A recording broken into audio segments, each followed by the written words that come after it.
Hey guys, welcome back on my channel. इस कहानी के लास्ट पार्ट में वामजी ने विहीन से मैरिज कर ली थी और उसे अपने साथ लेकर मैंशन में आ गया था। जब मॉर्निंग हो गई थी तो सभी ने ब्रेकफास्ट किया। उसके बाद वामजी अपने ऑफिस चला गया था। वामजी ऑफिस में बैठा था और सोच रहा था।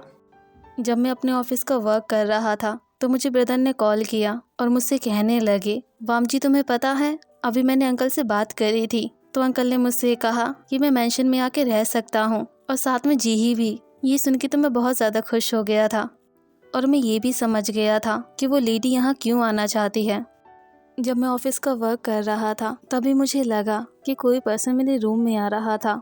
मैं तो समझ गया था कि वो कौन है। मैंने लैपटॉप को साइड में रख दिया था और उस डायरेक्शन में देखने लगा। उस वक्त विहीन बहुत ज़्यादा नर्वस था और मुझसे कहने लगा, मैं सोने के लिए आयुन के रूम में जा रहा हूँ। मैं तो बस यहाँ पे अपने नाइट वेयर्स लेने के लिए आया था। इतना कहते ही विहीन ने अपने सिर को नीचे कर लिया था और सारा टाइम उसका सर नीचे था। विहीन की इनोसेंट फेस से मुझे बहुत ज़्यादा नफरत है। मैंने विहीन से कहा, तुम नहीं जा सकते हो। ये सुन के विहीन कहने लगा, क्या हम दोनों वो सब नहीं कर सकते हैं? मैंने उसके वर्ड्स को फिनिश नहीं होने दिया था और कहा कि तुम जाके काउच पे सो जाओ। ये सुनने के बाद विहीन ने कुछ नहीं कहा था।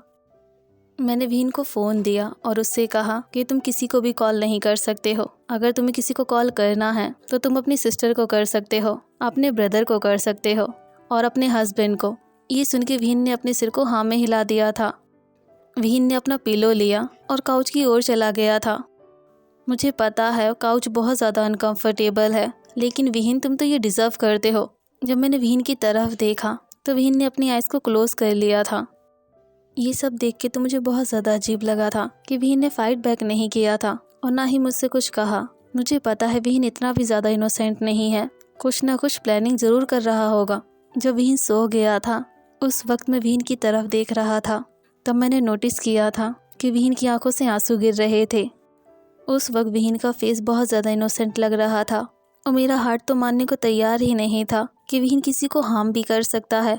विहीन आयुन से बहुत ज़्यादा प्यार करता है, बल्कि आयुन विहीन का रियल सन भी नहीं है। और विहीन ने मेरी सारी बातें भी मान ली थी अपनी फैमिली को सेव करने के लिए। वामजी, तुम ये सब क्या सोचने लगे हो? विहीन तुम्हारी फैमिली के लिए बिल्कुल भी अच्छा नहीं है। जब मॉर्निंग हो गई थी तो मैं उठ गया था और विहीन की तरफ देखने लगा था। उस वक्त विहीन का फेस बहुत ज़्यादा इनोसेंट लग रहा था तो मैं उसे घूर के देख रहा था और मेरा हार्ट मुझसे कह रहा था कि इस फेस को मैं हर मॉर्निंग में देखना चाहता हूँ। लेकिन इस वक्त मुझे इस फेस से बहुत ज़्यादा नफ़रत है। उससे भी ज़्यादा मुझे खुद से नफ़रत है कि मुझे प्यार हुआ था, वो भी इस पर्सन से।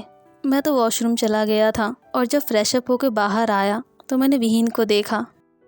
उस वक्त विहीन फ्लोर पर बैठा हुआ था और नींद में था और विहीन को देख के ऐसे लग रहा था जैसे विहीन काउच से नीचे गिर गया हो। जब विहीन ने मुझे देखा तो उसका फेस रेड हो गया था। उस वक्त मेरी वेस्ट के अराउंड बस टॉवल थी। मुझे उस तरीके से देखकर विहीन पे कुछ तो अफेक्ट हुआ था। ये सब बहुत ज़्यादा इंटरेस्टिंग था। मैं वहाँ से आयुन के रूम में चला गया था। उस वक्त आयुन सो रहा था। मैंने उसे उठाया। मुझे देखकर आयुन के फेस पे स्माइल आ गई थी और तुरंत उसने मेरे चीक्स पे किस कर लिया और मुझसे कहा, गुड मॉर्निंग डैडी। ये सब सुन के तो मैं बहुत ज़्यादा खुश हो गया था। अब मैं आयुन का डैडी बन गया हूँ और मैं अपने बेबी को किसी को भी हार्म नहीं करने दूंगा। आयुन के साथ मैंने ब्रेकफास्ट किया और थोड़ी देर उसके साथ खेला। उसके बाद मैं अपने ऑफिस चला गया था और मैंने यांग को कॉल करके बुलाया और उससे कहा, जो सरप्राइज़ मैंने तुम्हें प्लान करने के लिए कहा था वो तुमने प्लान तो कर दिया है ना? मैं अपने हस्बैंड को सरप्राइज़ देना चाहता हूँ और उसके रिएक्शंस को देखना चाहता हूँ। जब विहीन अपने रूम में बैठा हुआ था और अपना वर्क कर रहा था उसी वक्त वहाँ जी आ जाती है, यानी वेंचिंग। उससे देख के विहीन सोचने लगा था, वेंचिंग ने मुझसे झूठ बोला था और इसे देख के तो मुझे बहुत ज़्यादा गुस्सा आ रहा है। मैं तो सोच रहा था कि वेंचिंग मुझे पसंद करती है, लेकिन ये तो मैरिड थी। शायद मैं गलत भी हो सकता हूँ, लेकिन इसके इंटेंशंस क्या हैं? वेंचिंग जाके विहीन के पास बैठ गई थी और उसे कहती है, मुझे माफ़ कर दो। ये सब देख के तो विहीन को बहुत ज़्यादा गुस्सा आ गया था और विहीन कहता है, आपने मुझसे झूठ क्यों बोला था? उस वक्त विहीन को गुस्सा तो बहुत आ रहा था, लेकिन विहीन कंट्रोल कर लेता है। वेंचिंग रोते हुए कहती है, मेरे पास कुछ रीजंस थे विहीन, इसलिए मैंने तुम्हें नहीं बताया था कि मैं कौन हूँ। जब भी किसी को पता चल जाता है कि कि मैं मिसेस लैन हूँ तो लोग बहुत ज़्यादा ग्रीडी हो जाते हैं, लेकिन तुमसे मिलने के बाद मुझे पता चला था कि सभी लोग एक जैसे नहीं होते हैं। प्लीज़ मुझे माफ़ कर दो विहीन। ये सुन के विहीन कहने लगा, मुझे पता है मिसेस लैन, और मैं आपकी बातों को भी समझ रहा हूँ, लेकिन आपको माफ़ नहीं कर सकता और ना ही आपसे फ्रेंडशिप रखना चाहता हूँ और ना ही मुझे आप पे ट्रस्ट है।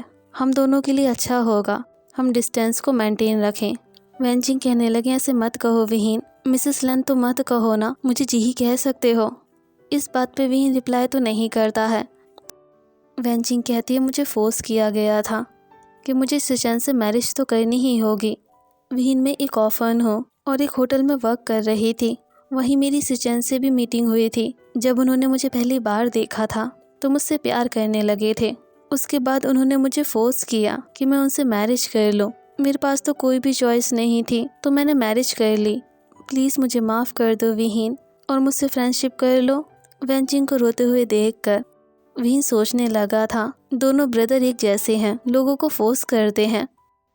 मुझे लगा नहीं था कि मिस्टर लैन इस तरीके के पर्सन होंगे। वो तो इनसे बहुत ज़्यादा प्यार करते हैं ना, और मैं भी तो यहीं पर हूँ। और इसके पीछे का रीज़न तो मुझे पता भी नहीं है कि वामजी मेरी लाइफ से क्यों खेल रहा है। वेंचिंग तो वहाँ से चली गई थी और विहीन ये सब सोच रहा था। जब लंच का टाइम हो गया था तो विहीन हॉल की तरफ जाने लगता है। जब विहीन वहाँ यानली को और जिंगशा को देखता है तो बहुत ज़्यादा सरप्राइज हो जाता है और वामजी को देखकर तो उसे गुस्सा आने लगा था। वामजी तुरंत अपने प्लेस से उठ जाता है, विहीन के पास जाता है और उसका हाथ पकड़ लेता है। विहीन तो बहुत ज़्यादा कंफ्यूज्ड था और वामजी की तरफ देख रहा था। वामजी कहता है, बेबी मुझे माफ़ कर दो, मुझे पता नहीं था कि तुमने हमारी मैरिज के बारे में अपनी फैमिली को नहीं बताया है। मैं तो तुम्हें सरप्राइज़ देना चाहता था, तो मैंने प्लान किया था कि हम सभी फैमिली डिनर करेंगे। प्लीज़ मुझे माफ़ कर दो। ये सब सुन के विहीन बहुत ज़्यादा सरप्राइज हो गया था और विहीन सोच रहा था कि तुम मेरे साथ ऐसा कैसे कर सकते हो। तुमने कहा था ना कि तुम मेरी फैमिली को हर्ट नहीं करोगे। ये दोनों मुझसे बहुत ज़्यादा नाराज़ होंगे। मैं तुम्हें बिल्कुल भी माफ़ नहीं करूँगा। विहीन खुद को काम डाउन करने का ट्राई करता है। यानली और जिंगशा के पास जाने लगता है और तुरंत जाके अपनी नीज़ पे बैठ जाता है और यानली के हाथ को पकड़ लेता है और कहता है, मुझे माफ़ कर दो, मैंने मिस्टेक कर दी है, तुम दोनों मुझे माफ़ कर दो बस। और जिंगशा तुम मुझे माफ़ कर दो, तुम बहुत ज़्यादा सरप्राइज हो गए होगे ना कि मैं एक मैन से प्यार करता हूँ। उस वक्त जिंगशा विहीन की तरफ नहीं देख रहा था। ये सब देख के विहीन को अपने हार्ट में पेन होने लगा था और विहीन की आंखों से आंसू गिरने लगे थे। तो जिंगशा तुरंत विहीन को टाइटली हग कर लेता है और कहता है, तुम पागल हो गया विहीन, मैं तुम्हें क्यों जज करूँगा, तुम किसी से भी प्यार कर सकते हो और हम उसे एक्सेप्ट कर लेंगे। ये सब सुन के विहीन रिलीफ फील करने लगा था और यानली वामजी को अपने पास बुलाती है। जब वामजी पास आ जाता है तो यानली कहती है, वामजी तुम्हें पता है हम दोनों विहीन से बहुत ज़्यादा प्यार करते हैं और तुम तो बहुत ज़्यादा लकी हो कि विहीन ने तुम्हें चुना है।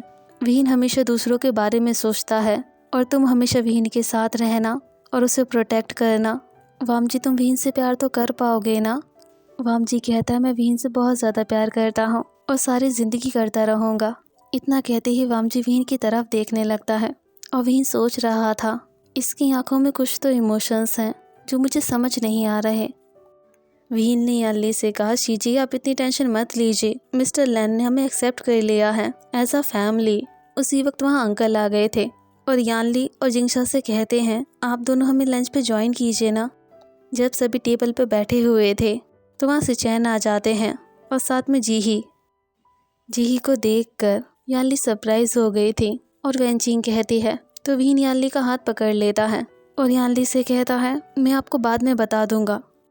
वहाँ जिंगशा सभी को ग्रीट करता है और उसे वेंचिंग के बारे में नहीं पता था, तो विहीन सोच रहा था मैं इन दोनों को बाद में एक्सप्लेन कर दूंगा।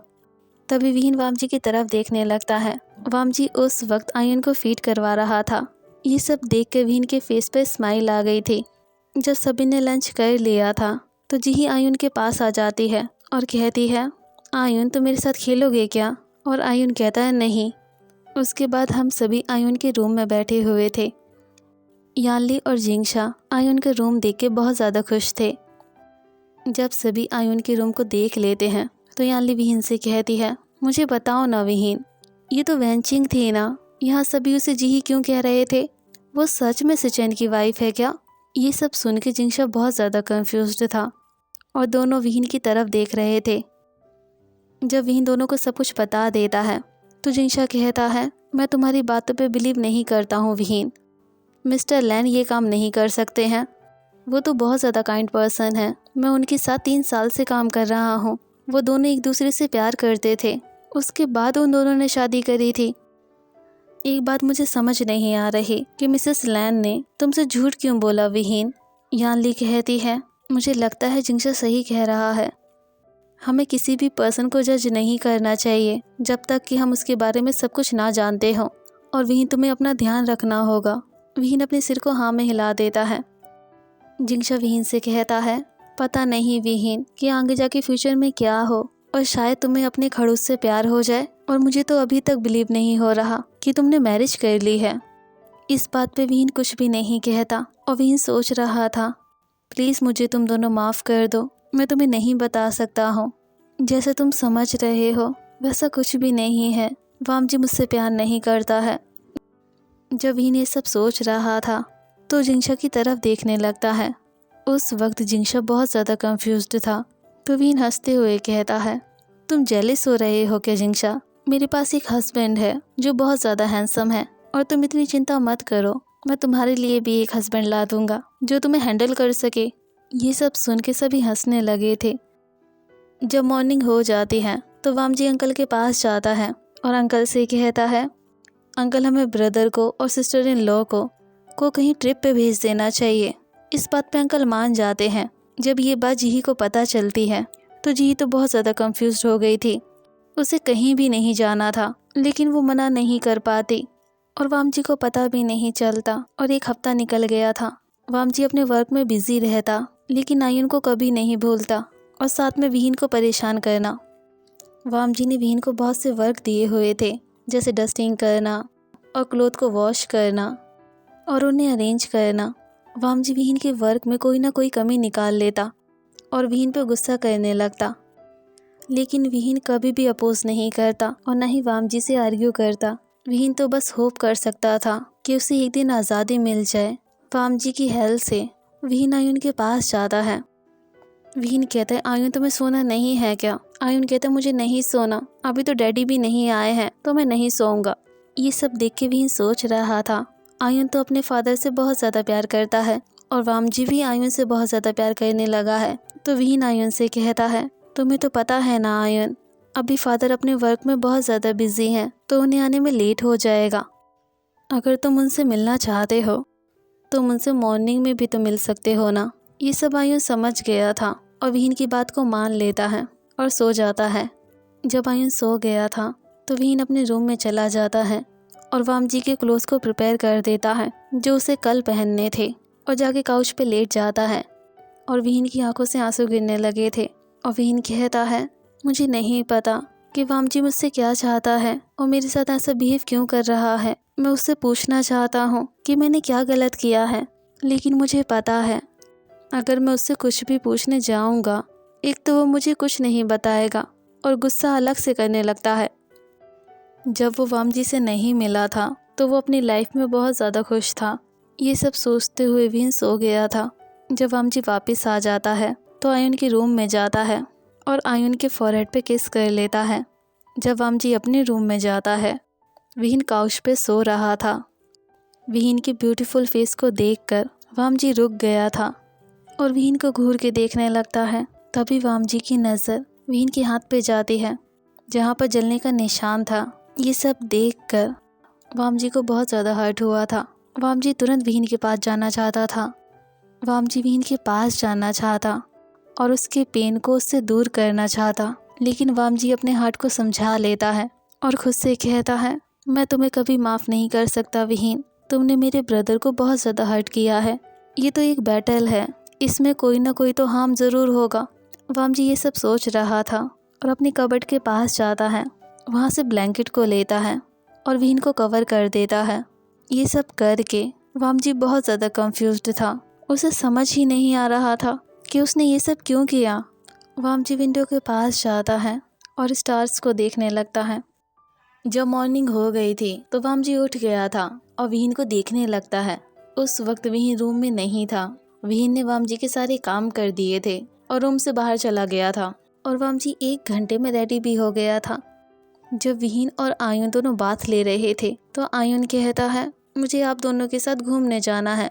तो विहीन तुरंत मना कर देता है और कहता है, तुम्हारे डैडी तो बहुत ज़्यादा बिजी हैं तो हम नहीं जा सकते हैं। अगर आयुन तुम चाहो तो मैं तुम्हारे साथ जा सकता हूँ। वाम जी अंकल से कहता है, अंकल मुझे लगता है जीही को ब्रदर की कंपनी को ज्वाइन कर लेना चाहिए। इस तरीके से दोनों एक साथ टाइम भी बिता सकेंगे। और वाम जी मन में सोचने लगा था, ये तो अच्छा होगा, अगर जीही वहाँ बिजी रहेगी तो कुछ भी बुरा नहीं कर पाएगी। अंकल थोड़ी देर सोचते हैं और हाँ कर देते हैं। और आयुन वाम जी से कहता है, डैडी अंकल सिचैन और आंटी वैनचिंग दोनों आज आ रहे हैं क्या? वाम जी कहता है, वैनचिंग? और आयुन कहता है, आपको पता है डैडी, मुझे वैनचिंग बिल्कुल भी पसंद नहीं है। वो हमारे साथ क्यों रहती है? ये सुन के वाम जी कहता है, तुम्हें बिल्कुल भी पसंद नहीं है ना, तो हम उसे निकाल देंगे। और वाम जी मन में सोच रहा था, ये जीही और वैनचिंग में क्या रिलेशन है, इसका पता लगाना होगा। आज के लिए बस इतना ही। सुन द नेक्स्ट पार्ट। बाय।